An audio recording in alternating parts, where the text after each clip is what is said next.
السلام علیکم گائز، میں ہوں عبداللہ باجوہ، اور آج ہمارے چینل پہ سستے ولاگز کی بجائے یا اس چینل کے اوپر کچھ فنی کی بجائے ایک بہت انفارمیٹیو چیز لانے کی کوشش کی ہے۔ ہمارے ساتھ پروفیسر محمد وسیم فاروقی ہیں، اور ہم نے ان سے آج توبہ کی رات کے لیے کچھ باتیں پوچھنے کے لیے ان سے آج یہاں پہ ان کے پاس ہم لوگ آئے ہیں۔ تو کچھ نیکی کا کام بھی اس چیز کے ساتھ ساتھ چلنا چاہیے، تو ہم ان سے آج بات کرتے ہیں، ان سے پوچھتے ہیں کہ توبہ کی رات کے لیے یہ ہمیں کیا پیغام دیتے ہیں، اور ہمیں کیا ایسا کرنا چاہیے کہ ہم لوگ اللہ تعالیٰ کی بارگاہ میں معافی مانگ کے مغفرت اپنی حاصل کر سکیں۔ تو مولانا صاحب، میں اس پہ ایک بات پوچھوں گا کہ توبہ کی رات کو، شب برات کی رات کو ایسی کون سی عبادات ہیں جو ہمیں اسپیسیفک عبادات جو کہ ہمیں وہ لازمی اس رات کو کرنی چاہیے؟ دیکھیں، مسئلہ یہ ہے کہ جب آپ کو یہ وقت مل جائے اور اگر آپ شب برات کی رات کو پا لیں اور آپ جو ہے وہ اس رات کو اللہ نے آپ کو زندگی دی ہوئی ہو، تو اس میں سب سے بہترین چیز یہ ہے، کوشش کریں کہ کسی مجلس میں جائیں۔ جب آپ کسی مجلس میں جاتے ہیں تو اس سے ایک فائدہ یہ ہوتا ہے کہ وہاں لوگ جب بیٹھے ہوتے ہیں تو ان کی کیفیات کا اثر آپ پہ آتا ہے۔ مثلا ایک ساتھ شخص ہے، وہ رو رہا ہے، تو اس کو روتے ہوئے دیکھ کر آپ کے دل کے اندر بھی ایک خاص قسم کی کیفیت پیدا ہوتی ہے۔ اللہ ایک جو ہے وہ سامنے ایک شخص جو ہے وہ بڑی اچھی نعت پڑھ رہا ہے، تو اس کو نعت کو سن کر حضور علیہ السلام کا عشق پیدا ہوتا ہے۔ تو لہٰذا ایک جب مجلس بیٹھی ہوتی ہے تو کوشش کریں کہ کسی مجلس میں جا کے اس شب برات کی رات کو اٹینڈ کیا جائے۔ ہاں، اگر کسی کو ایسا نصیب نہیں ہوتا یا مجبوری ہے تو اپنے گھر میں اکیلا بھی ایسا کر سکتا ہے، لیکن اس سے سستی ہو جانے کا امکان ہے، تو کوشش کی جائے کہ اس کو کسی مجلس میں جا کے اٹینڈ کیا جائے۔ دوسری بات یہ ہے کہ اس رات کی خاص عبادت میں توبہ کے نوافل ہیں۔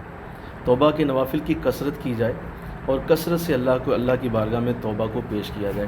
اس ضمن میں حضرت موسیٰ علیہ السلام کا ایک واقعہ پیش کرتا ہوں کہ آپ اپنی قوم کو لے کر جو ہے وہ اس حالت میں کہ قحط بہت زیادہ تھا، تو آپ اپنی قوم کو لے کر بارش کی دعا کرنے کے لیے ایک بڑے میدان میں لے آئے۔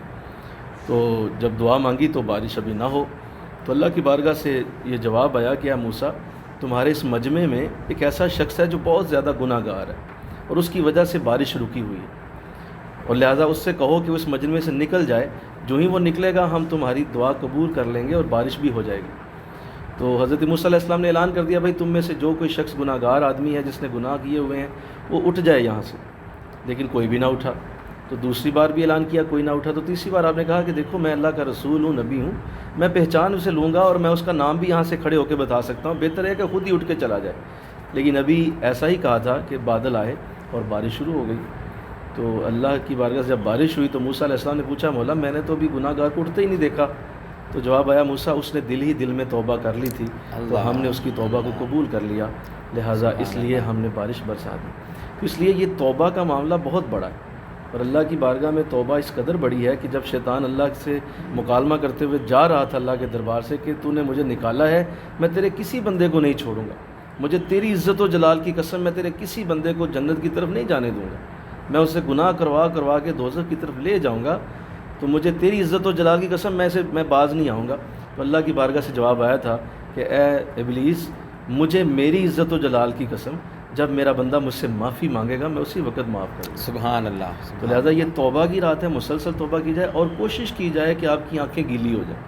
کوئی ایسا لمحہ آپ پہ ضرور آئے کہ آپ کی آنکھوں سے آنسو بہہ جائیں، چاہے وہ تہجد کے وقت ہو جائے، وہ رات 12 بجے ہو جائے، وہ صبح فجر سے پہلے ہو جائے، کوئی بھی وہ لمحہ آ جائے جس میں آپ کی آنکھیں گیلی ہو گئی ہیں، سمجھ لیں کہ یہی آپ کی شب برات تھی۔ سبحان اللہ۔ اچھا مولانا صاحب، آپ نے جیسے بتایا کہ توبہ کی رات کو توبہ کے نوافل ادا کرنے چاہیے، تو ان نوافل کی کتنی تعداد ہونی چاہیے؟ کوئی انشاءاللہ یہ آپ کی اپنی جو ہے وہ ثواب دید پہ ہے۔ بعض لوگ 12 نوافل پڑھتے ہیں، بعض 20 پہ اٹھ سکتے ہیں، بعض اس سے زیادہ بھی کر سکتے ہیں، یہ آپ کی اپنی ثواب دید پہ ہے۔ آپ ثواب کی نیت سے چاہے جتنے چاہے پڑھتے چلے اور جائیں۔ ان کی نیت کیسے کی جائے؟ نیت کے بارے نیت میں سادی سی ہے، 2 رکعت نماز نفل توبہ، منہ طرف کعبہ شریف، اللہ اکبر کہہ کے تو آپ یہ نماز شروع کر دیں۔ عام نفل ہوتے ہیں جس طرح عام نفل پڑھے جاتے ہیں، لیکن نیت میں توبہ کا لفظ ہوگا۔ لیکن اس میں کچھ یہ بھی کہا جاتا ہے کہ آپ اپنے نوافل جو ادا کر رہے ہیں وہ اپنے ماں باپ کو، اپنے دادا دادی نانا نانی کو کر سکتے ہیں آپ، اس ایسا کی بھی نیت کر سکتے کیسے ہو جاتی ہے؟ ہیں۔ اس کی نیت یوں ہوگی کہ وہ نفل پڑھے جائیں گے اور اس کو اللہ کی بندگی کے لیے ہی پڑھا جائے گا، اور منہ طرف کعبہ شریف کہہ کے آپ اللہ اکبر کہہ دیں گے، لیکن جب آپ پڑھنے کے بعد دعا کریں گے اس میں آپ ان کو اصالِ ثواب کریں گے کہ یہ میں اپنے والد کے لیے پیش کرتا ہوں، والدہ کے لیے پیش کرتا ہوں۔ اور ایک خاص بات میں آخر میں ضرور کرنا چاہتا ہوں کہ جب آپ شب برات ایسی گزار لیں تو پھر اس کے بعد اگلے دن سے آپ کی ایک نئی زندگی شروع ہوتی ہے. سبحان پھر اللہ. آپ نے دھیان رکھنا ہے کہ میری زندگی میں اب دوبارہ گناہ نہ ہو, دوبارہ سے میں ان جگہوں پہ نہ جاؤں جن کی معافی میں نے ابھی اس رات میں مانگی. یہ اسی قبولیت کی طرف اشارہ. اور اس توبہ کی رات کی جو اگلا دن ہے ہمارا پہلا دن جس کو کہتے ہیں کہ ہمارے نامہ اعمال چینج ہونے کے بعد اس کے اندر جو روزہ رکھنے کی جی بالکل, بتایا اس گیا میں بھی وہ آقا علیہ السلام کا یہ طریقہ مبارک تھا کہ حضور علیہ السلام روزہ رکھا کرتے تھے.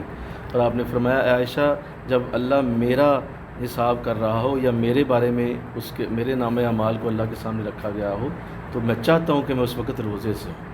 تو اس لیے روزہ جو ہے اگلے دن کا رکھنا یہ ایک بڑا ہی اچھا عمل ہے, ضرور اس کا روزہ رکھا جائے. ماشاء اللہ, جزاک اللہ جی.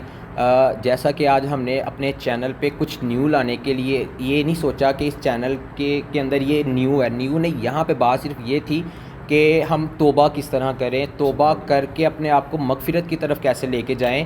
ہم اس چینل میں صرف آج یہ چیز لانا چاہتے تھے آپ کے لیے کہ آپ کچھ لوگوں کو یہ بھی نہیں پتہ ہوتا کہ یہ توبہ کی رات ہے, کچھ لوگوں کو پتہ ہوتا ہے لیکن ان کو پتہ نہیں ہوتا ہم نے کرنا کیا ہوتا ہے. تو اس لیے آج کی ویڈیو کا مقصد ہی صرف یہ تھا کہ آپ لوگ توبہ کی رات کو اللہ کی بارگاہ میں عبادت کریں, اپنی آپ معافی مانگیں, گڑ گڑا کے رو کے, جیسے کہ مولانا صاحب نے بتایا, تو اپنے آپ کو ایک دفعہ بخشوائے اور اس کا روزہ ضرور رکھیں. Thank you so much guys. اللہ حافظ.